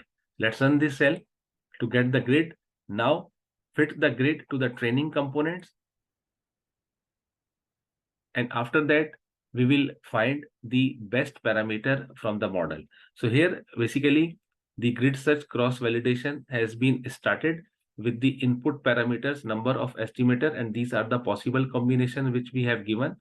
This is the maximum depth, and these are the possible combination of maximum depth which we have given. And similarly, this is the learning rate, and these are the three values which we have given in our parameter grids. Now, after creating the gradient boosting classifier, we have passed all these possible combinations of the input parameters to the gradient boosting classifier, and the cross validation is equals to 5. That is, here we are using split is equals to 5. And now we are going to get the best parameter from the gradient boosting classifier on this cancer dataset. So here the search for the best parameters is being done, and we can see that it is running. Let's see how long will it take. After that, we will get the best parameters, and from the best parameters, we will have the best model, and then we will get the predictions from our best model, and we will calculate the accuracy. So I hope you are understanding what we are doing right now. So basically, we are going to apply gradient boosting classifier in Python, and we are going to select a grid search cross validation method. And before grid search cross validation, we went through the document of the gradient boosting classifier. There are many parameters, but we have selected the three important parameters which we study in the gradient boosting classifier, that is the learning rate, the number of estimator, and maximum depth is equals to 3. And the maximum depth is 3 by default, but here we have provided the different value because in gradient boosting classifier, the depth of the tree can go to any value. Okay, so it has been found that the grid search has been completed. Let's see the best parameter. So the learning rate has been selected as a 0.5. The maximum depth has been selected as a 3, and the number of estimator has been selected as 100. Okay, so these are the best parameters for our grid. Let's put this grid and get the predictions from the model. So getting the predictions, we are passing the testing component of the data to the model. So here we have the predictions. Now it's time to get the accuracy. In order to calculate the accuracy, we will compare the model prediction with the actual testing levels. Let's run this cell. So we can see that we have a very good accuracy of 96.49. Okay, so after grid search, we can see that these two parameters are the same, which are default present in the gradient boosting classifier document. That is, the number of estimator is equals to 100 and maximum depth is equals to 3. And here is the parameter which is obtained by grid search method. The default value of learning rate is 0.1. However, by passing the different combinations of learning rate through the model, we get the maximum or the best parameter value is equals to 0.5. Okay, let's see the confusion matrix. So here we are going to create our confusion matrix. So we can see that there are only few misclassifications. All the values are correctly classified here, and also there is no misclassification. So we have 110 correctly classified sample, and only there are 4 misclassification. That's why our accuracy is very high. Okay, let's time to calculate the accuracy score again with the help of accuracy function, then the precision score, recall score, and F1 score. Let's run this cell to create the values for the accuracy, precision score, recall score, and F1 score, and put them in pd.data frame. Let's see the data frame. So this data frame has accuracy, precision, recall, and F1 score. All these values are close to each other because the data set is clean and balanced. That is approximately 96.49. This is slightly higher, which is good. This is also close to 96%, and this is also above than 96%. So in this project, we learn how to implement gradient boosting classifier in Python. We use grid search cross validation in order to get the best parameters from the model. We achieve the accuracy of 96.49 on the breast cancer dataset. So I hope you understood this project. Thanks for listening, and I will see you in the next lecture. Hi everyone, welcome to this lecture. So in this lecture, we are going to solve our project 4 of this section, which is on gradient boosting. So here I am inside the folder of my course material. I have 3 major sections of the course: introduction, supervised machine learning, and unsupervised machine learning. So inside supervised machine learning, I have the boosting methods in machine learning. Let's click on this folder. So here I have boosting methods in machine learning. So click on this folder. Now here is my project 4. If I click on this project, it will be open in Google Colab environment. Let's click on this file so that we can open it in our Google Colab environment. So here I am in my project 4. So in my project 4, I need NumPy, I need Matplotlib, I need train test split, which I will import from sklearn.model_selection. And similarly, I need pandas. Let's run this cell to import all these important Python libraries. So in this particular project, I am going to use a dataset Titanic_train CSV. This is present in the folder boosting methods in machine learning. So we know that if some dataset is present in the folder and we want to import them in our Google Colab environment, we need to mount the drive, we need to set the path. So let's mount the drive here. Let's run this cell. So they are asking for the permission, and we have to give them the permission in order to mount the drive. Okay, so the drive is being mounted here. We can see that, and after the mounting of the drive, we will set the path. Okay, the drive has been mounted. Now we will refresh here, and we can see that here is a drive, then my drive. Inside my drive, I have a course material. Inside course material, I have supervised machine learning, and inside supervised machine learning, I have here boosting methods in machine learning, where this dataset Titanic_train CSV is present. Okay, so I will have to copy the path of this folder boosting methods in machine learning. Here we can see that there are 3 vertical dots. Click on that. We have a copy path option. Click the path here and copy the path here. Okay, we have copied the path, and now it's time to paste the path here. Let's run this cell. So the path has been set, and now it's time to import the data. So we can see that we have successfully imported the Titanic_train CSV dataset. Let's see the head of the dataset. So this is the head of the dataset. We have quite a few number of features. We have a passenger ID, the survived. Now this survived column will be used as a label. It has 0 and 1.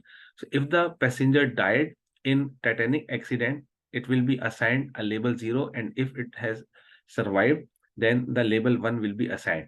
So we have two unique value inside this column, survive, that is 0 and 1, and we will going to use this in the as a label of our data set. So we have passenger class feature, the name, the sex, age, sibling and spouse, parents and children. We have a ticket, fare, cabin number, and this is embark. Okay. Now the first step is that we are going to drop the irrelevant features.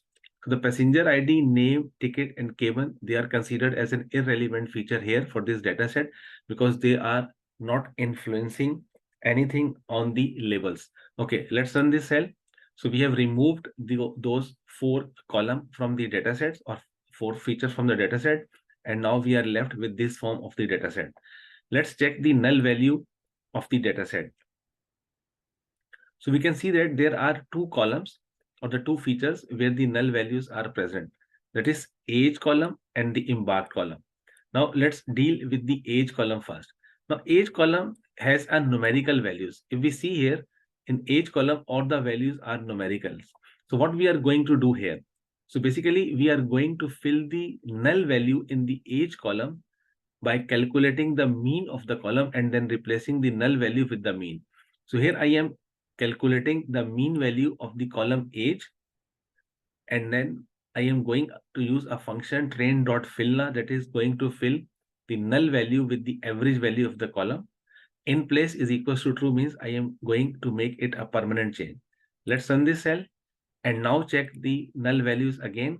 Now we can see that there is no more null value in the column age, and now there are only null values present in the embark. So embark is the categorical feature. So now what we are going to do here is we are going to drop all the rows containing the null value. If there is any row present in the data set containing the null value, we are going to drop it. Let's run this cell to drop the rows containing the null values. Now check the null values again, and we can see that there is no more null value present, and all the null values have been addressed or removed. Okay, now let's check the head of the dataset. So this is our dataset now, and now we have to deal with the categorical feature, that is sex and embark. We know that how to deal with the categorical features. We know that we have to create the dummy variables. So let's create the dummy variable for the column sex and embark, and then we will drop the first column of the dummy variables in order to avoid the multicollinearity. Let's run this cell to create these sex and embark dummy variables. Now it's time to add dummy variable to the original data. So here we are going to perform pandas concatenation function, that is pd.concat. This is our data set, and these 2 columns sex and embarks are the dummy variables. Okay, let's run this cell to concatenate them in our original data set. So here we can see that there are 3 more columns which have been added: male, Q, and S. Q is Queenstown and S is Southampton. Okay, now we already have calculated the dummy variables for the column sex and embark. Now it's time to remove these columns from the dataset. Okay, so here we are removing sex and embark because their dummy variables have been created. Okay, let's run this cell. And now we can see that this is our final form of the data before extracting features and labels. So this is a clean data. Here we have addressed 3 issues. The first issue was we have to drop the irrelevant features. We dropped the irrelevant feature. Then we address the problem of the null values. And finally, we address the problem of categorical features. We solve the problem of categorical features by creating the dummy variables. Now this data set is clean and we can extract features and label. So all the columns of the dataset except this survived column is our features. So our feature matrix will contain all the column. Only we are going to drop the survived column, and we will retain rest of the column in our feature matrix. And for our label, we only need the column survived. So here we are extracting the labels. Now it's time to perform a train test split. For the train test split, we are passing the feature matrix, the labels, and the test site here is 0.2. So we are going to use 20% of the data as a test data and remaining 80% as a training data. Okay, Let's run this cell to perform train test split. Let's see the shape of the testing component. So in the testing component, we have 178 samples. Okay, now it's time to apply gradient boosting classifier. So if you remember in the previous project, which was the project 3 in this section, it was also on the gradient boosting. So in that particular project, we use the grid search cross validation method on gradient boosting in order to get the best parameter.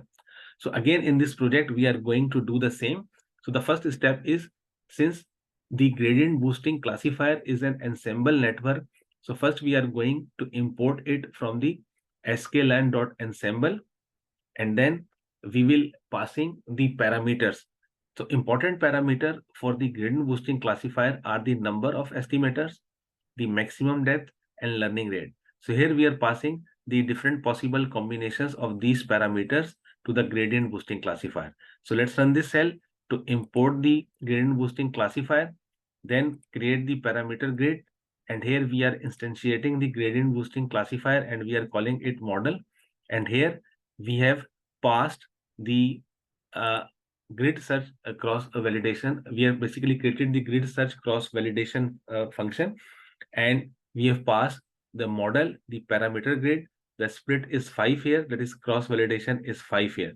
Okay, now we will pass these parameter grid to the model, and here we are fitting the grid search cross validated model to the training component of the data, so that we can get the best parameters. And when we get the best parameter, then we will get the predictions from the model. Okay, so the input parameters which we use are the number of estimators. And we already know from the previous project, the default value is 100, but here we are passing the different combinations 1, 2, 3, 4, 5, 10. Similarly, the default value of maximum depth is 3, but here we are passing 2, 3, 4, 5, 6, 7. We are giving more options to the model in order to get the optimal value of the maximum depth. Similarly, the default value of the learning rate is 0.1, but we are passing the values 0.01, 0.1, and 0.5 to the model, so that model can select the best learning rate. Okay, so the model has selected the best parameters. Let's see the parameters. The parameter model is using is learning rate is equals to 0.1, the maximum depth is equals to 6, and number of estimator is equals to 10. So this is the parameters of our best model. Let's get the predictions from the model here. So we have the function predict in order to get the predictions. This is our grid search cross validated model. Let's pass the testing data and gets the prediction. Okay, now it's time to calculate the accuracy. For accuracy, we are comparing the predictions of the model with the testing level of the dataset. Let's run this cell. And we can see that we achieved the accuracy of 78.01 using gradient boosting algorithm on our Titanic train dataset. Now it's time to see the confusion matrix here. Okay, now before that, we have to import the confusion matrix, F1 score, precision score, recall score, accuracy score, and confusion matrix display functions. So we will import all these functions from sklearn.matrix. Let's run this cell. Let's see the confusion matrix. So here we can see that there are quite a few number of misclassification. There are 22 misclassification here and 17 misclassification here. So in total, out of 178 testing samples, we have 39 misclassified sample. That's why our accuracy is 78.09. Okay. Now, after that, we can also calculate the accuracy, precision, recall, and F1 score. So we are going to use the 4 functions, that is accuracy underscore score, precision underscore score, and recall score, and F1 score. Okay, and for all these 4 functions, we are passing the same input parameter, that is y-test and y-pred. Let's run this cell to calculate all these 4 values, and then we are going to pass these values into pd.dataframe function so that we can observe them in the form of data frames. Let's run this cell. So we can see that the accuracy value is 78.09, precision is 76.07, recall is 76.25, and it is 76.59. So if we multiply these values with 100, we will get these values in the percentage form. So in this particular project, we again learn about the gradient boosting algorithm. This time we select the challenging data, which is the Titanic train data set. And we see that using grid search cross validation method, we observe the best parameters from the model, and then we use the model for the prediction and in order to calculate the accuracy. So I hope you understood this project. Thanks for listening, and I will see you in the next lecture.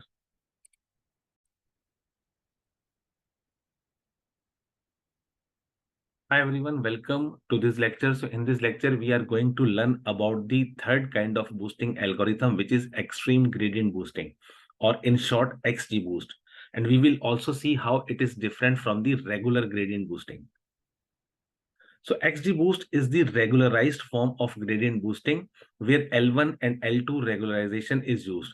So if you remember, in gradient boosting, we optimize the loss function, but we did not use any kind of regularization. But in XGBoost, we will add the regularization term to our loss function. The second thing is, in XGBoost, we use the parallel processing kind of thing. That is, XGBoost is a parallel ensemble learner.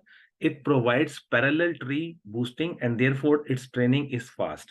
So it is fast as compared to the gradient boosting, because in this extreme gradient boosting, we create parallel trees that will increase the speed of the training. The third point is that it performs well on unbalanced data as compared to gradient boosting. So if your data is unbalanced, if your labels in the data set has different number of samples, that the data is unbalanced, in that case, it is highly likely that XGBoost will perform better than the gradient boosting. So this is the loss function which we used in XGBoost. So this is our regular loss function, and here we are adding the regularization term to the loss function. So this is the same loss function which we used in our gradient boosting.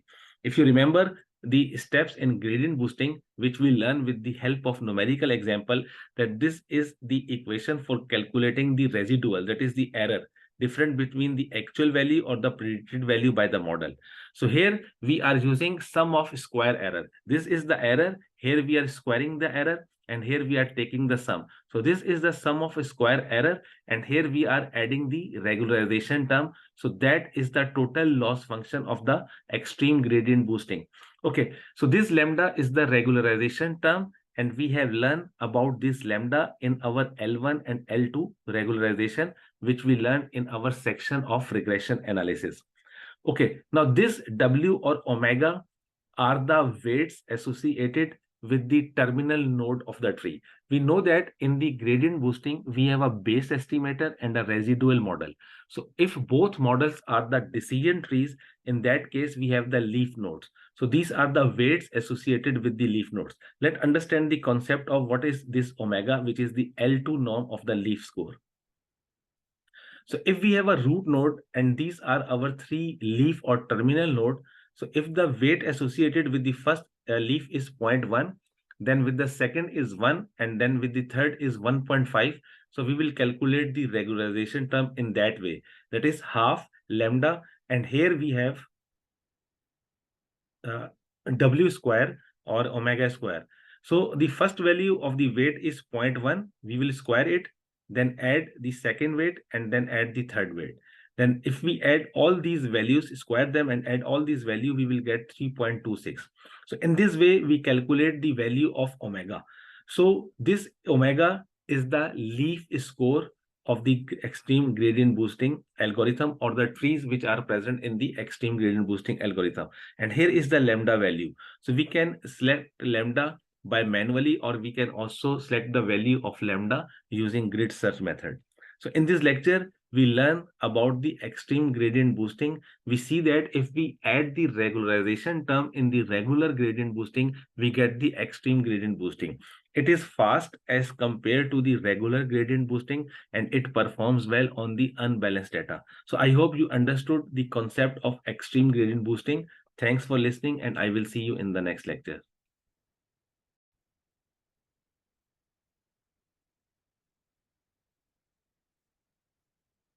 Hi everyone, welcome to this lecture. So in this lecture, we are going to solve our project 5 on boosting methods in machine learning. So basically in this project, we are going to learn how to implement extreme gradient boosting or XGBoost in Python. So here I am in my course material folder. I have three major sections of the course: introduction, supervised machine learning, and unsupervised machine learning. So click on supervised machine learning. Inside supervised machine learning, I have boosting methods in machine learning. Click on this folder. And inside this folder, I have project 5, which is XGBoost. So basically in this project, we are going to learn how to implement extreme gradient boosting in Python. So click on this file so that we can open it in our Google Colab environment. So here I am in my project 5 of this section. So I am going to use a breast cancer dataset for this project. Therefore, I will import load breast cancer function from sklearn.dataset. I also need pandas, I need numpy, I need matplotlib. Similarly, for this project, I also need a function train test split, which I will import from sklearn.model_selection. I also need confusion matrix, F1 score, precision score, recall score, accuracy score, and confusion matrix display functions, which I will import from sklearn.matrix. Okay, let's run this cell to import all these necessary Python libraries. Now it's time to get the data.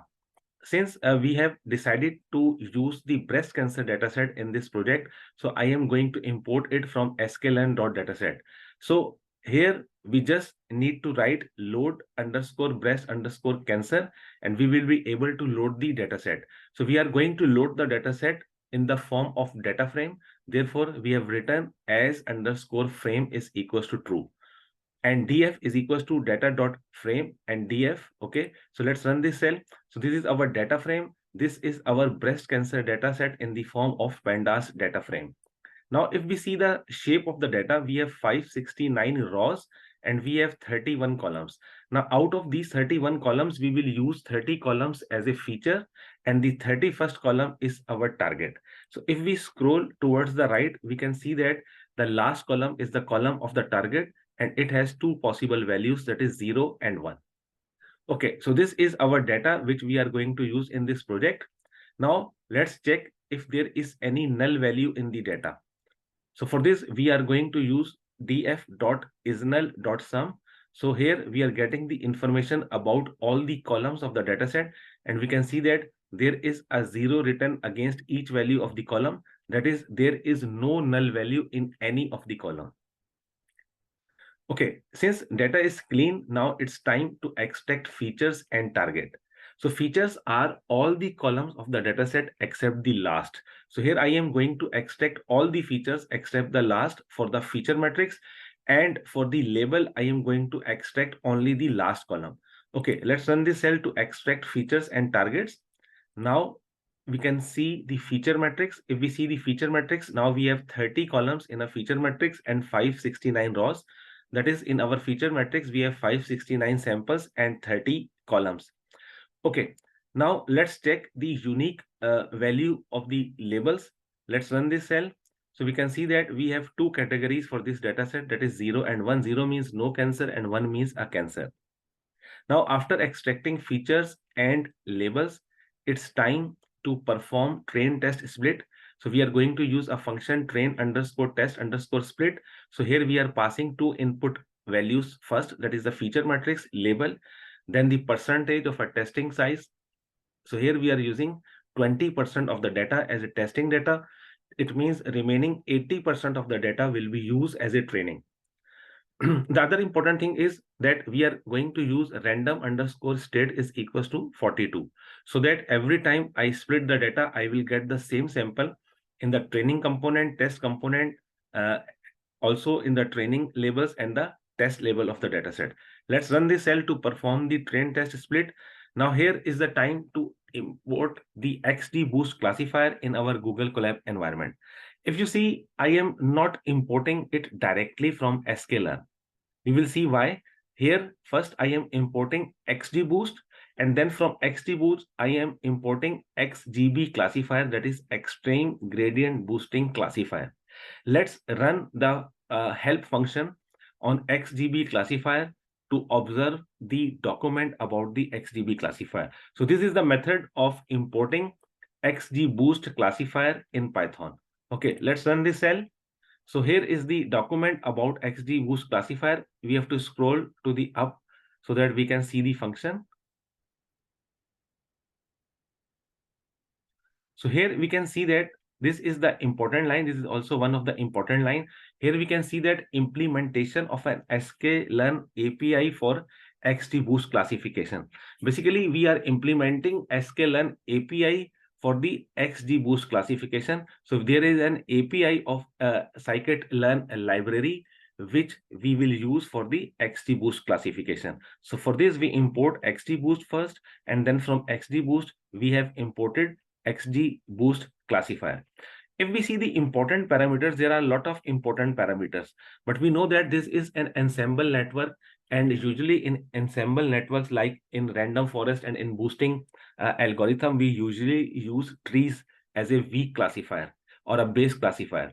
So here the important parameters are the number of estimators, how many weak classifiers we are going to use in this XGBoost classifier, what is the maximum depth of the classifier, and the third parameter, which is the important, is the learning rate.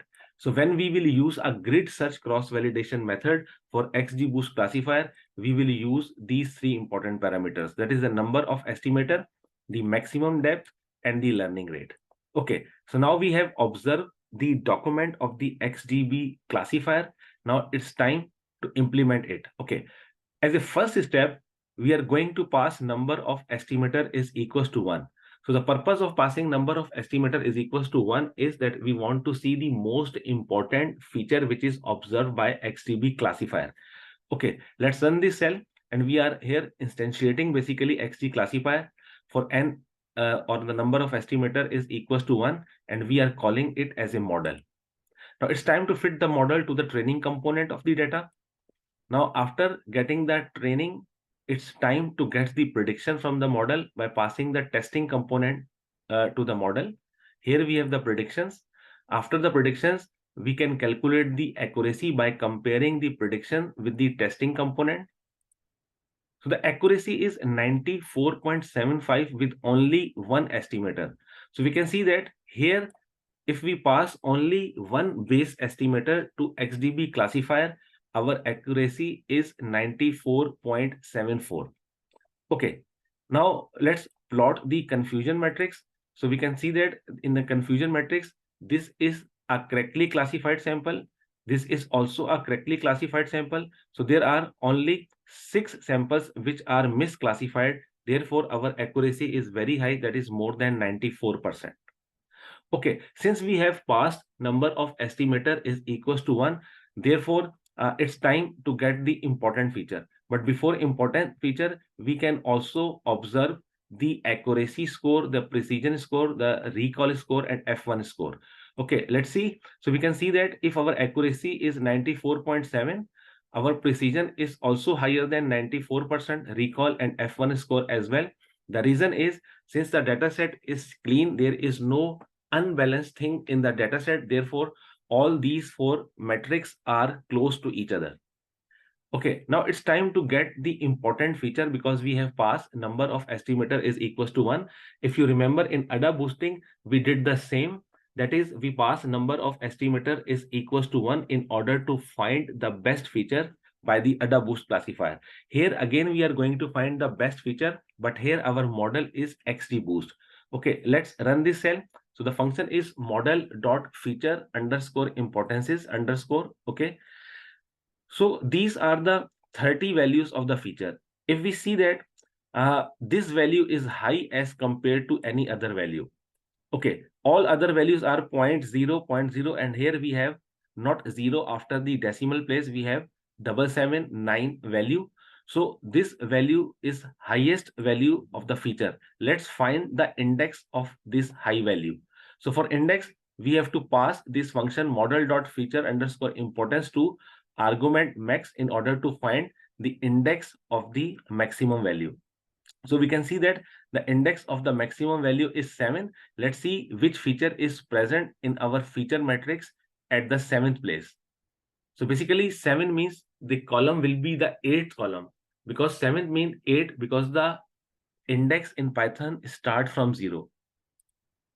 So this important feature is a mean concave point. Student, if you remember in the project 1 of this section, when we find the important feature using AdaBoost classifier, we observe the same feature. It means the mean concave point is the most important feature of this dataset, which is a breast cancer dataset, whether you use AdaBoost classifier or XTB classifier. Okay, let's again observe all the important feature in the form of data frame. So here again, we can see that this value is high and that value is called mean concave point. Okay. Now, since we have used only number of estimator is equals to 1, even then we got the high accuracy, which is over 94%. Now it's time to get the optimal number of estimator for XGBoost classifier. For that, we are going to plot error rate plot so that we can get the optimal value. So here I am passing 30 different values of the estimator. Here I am instantiating the model. So I have to remove this. Okay, so here I am instantiating the XGBoost classifier model. Okay, here I am fitting the model to the training component. Here I am getting the prediction from the testing component. Here I am calculating the accuracy. After calculating the accuracy, I am subtracting accuracy from 1 so that I can get the error. And then I am appending this error to my empty list, which is error rate. So this is a very standard stuff we have seen many times now. This code that how to plot the error plot in order to find the optimal number of estimators. Let's run this cell. Now it's time to get the plot. So we can see that here we observe the minimum error rate. So it start from here and it continue up to the 30th number of estimator.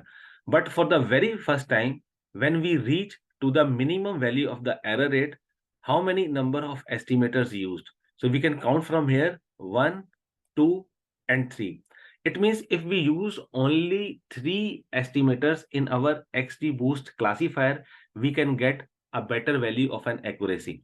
So let's instantiate our XGBoost classifier again for the optimal number of estimator, that is equals to 3, and I am calling it a model. Here I am training a model or fitting a model on the training component. After training, now here I am getting the prediction from the model by passing the testing component of the data. Now it's time to observe the accuracy. So we can see that our accuracy has been improved by 1%. So our accuracy is now 95.61%.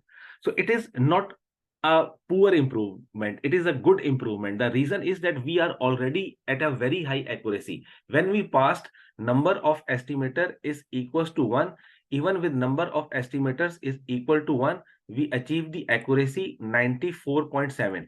When you have already a high value of accuracy that is over 90%, it is not easy to improve the accuracy or to improve the accuracy by large margin. So here we can see that by estimating the optimal numbers using error rate plot, we are able to improve the accuracy approximately by 1%. So this will be considered as a good improvement. Okay, now we can plot the confusion matrix for this accuracy as well. So we can see that here previously in the confusion matrix here, we have 3 samples which are misclassified and now we have only 2 samples. So there is an improvement. That's why our accuracy has improved from 94 point something to 95% or over 95%. Similarly, we can also observe the accuracy, precision, recall, and F1 score, and we can see that their values are approximately equal, that is over 95% for each of these 4 metrics. Okay, so this is the first method of obtaining the optimal number of estimator for the XGBoost classifier. The second method is to use grid search cross validation, and we will see what happens if we use grid search cross validation in order to find the best estimator and best other parameter, and we can see that whether we are able to improve the accuracy further or we are duplicating the results. So I stop this lecture here. This project is continued and I will continue this project in the next lecture. See you there.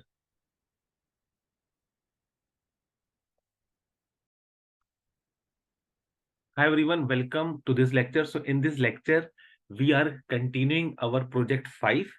And in project 5, we were implementing XGBoost in Python. Now it's time to perform grid search cross validation for XGBoost classifier. For this, I am importing grid search cross validation function from sklearn.model_selection. So here I am passing 3 parameters, that is number of estimators, maximum depth, and learning rate. The possible combination for number of estimators are 1, 2, 3, 4, 5, 10, 15, 20, 50, 100, 150, 200, 250, and 300. So I am going to provide the large number of possible combination for the number of estimator to the model. The maximum depth values are from 1 to 10. Similarly, I am passing only 3 value for the learning rate, that is 0.01, 0.1, and 0.5. Here I am instantiating my XGBoost classifier. Here I am passing this model to grid search cross validation function, and I am using 10-fold validation here. We can use 5-fold validation usually, but if we have a large number of samples present in our dataset, we can also use 10-fold cross validation. That is, we can use number of split is equal to 10. Here I am fitting my grid to the training component of the data so that I can get the best parameter. Here I am getting the best parameter. So the best parameters are learning rate value is 0.5, maximum depth is equals to 3, and number of estimator is equals to 50. So the number of estimators selected by the grid search cross validation method is 50. So with this best parameter, we obtained the accuracy of 95.61. Now, this accuracy is exactly the same accuracy which we obtained using error rate plot. So, grid search cross validation is a second method of finding the optimal number of parameter. The first method was error rate plot, which we discussed in the previous lecture. So, we observed that both of those methods are working well, and both of those methods are giving us the same value of the accuracy, that is 95.61. So in this project 5, we learn how to implement XGBoost classifier in Python. First, we pass the number of estimator is equals to 1 in order to get the best feature of the data set. After that, we use the error rate plot in order to get the optimal number of classifiers inside the AdaBoost, inside the gradient, extreme gradient boost. So we observe the accuracy of 95.61. Then we use the second method of finding the optimal number of parameters, that is grid search cross validation. With that method, we also obtain the accuracy of 95.61. So I hope you understood this project. Thanks for listening, and I will see you in the next lecture.